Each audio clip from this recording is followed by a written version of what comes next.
Tonight, Clarissa Ward is going to take us into a war you haven't seen.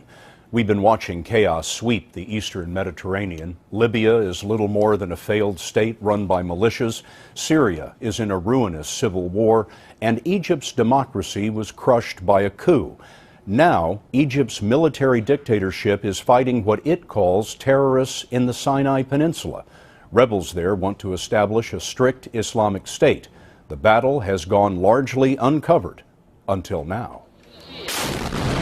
This is what Egypt's war on terrorism looks like up close.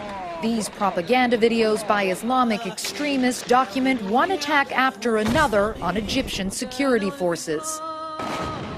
These are the people behind those attacks. In the desert along the border with Israel, a funeral was held for 4 militants killed last summer, their bodies draped in the black flag of militant Islam. The imam called for jihad against the Egyptian government and Jews and Christians across the world. We will show you the fires of hell, he shouted, in each and every country. Egypt's military has launched a major offensive in this remote and impoverished part of the country. Journalists are strictly prohibited from traveling into Sinai, so we went in undercover. We saw house upon house leveled, cars and tractors burned, evidence of a scorched earth policy by Egyptian forces. The owners of this destroyed home were too scared to appear on camera. Family members told us that tanks began firing artillery shells on the house early one morning, and you can see the scale of the destruction from those shells. And villagers here tell us that this wasn't the first time this happened, that more than 60 homes have been hit in this way. People here believe this is collective punishment to force tribal leaders to drive out the militants. These are the men the army is really looking for. Top of their list is Shadi al-Munai, the leader of the most active terrorist group in Sinai.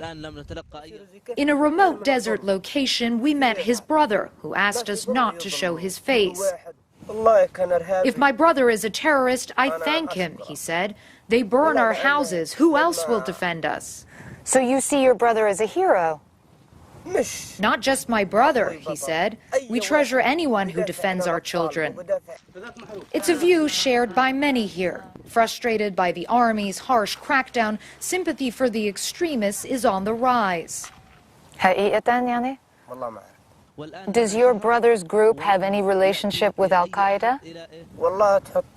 Only God knows, he said. It is possible.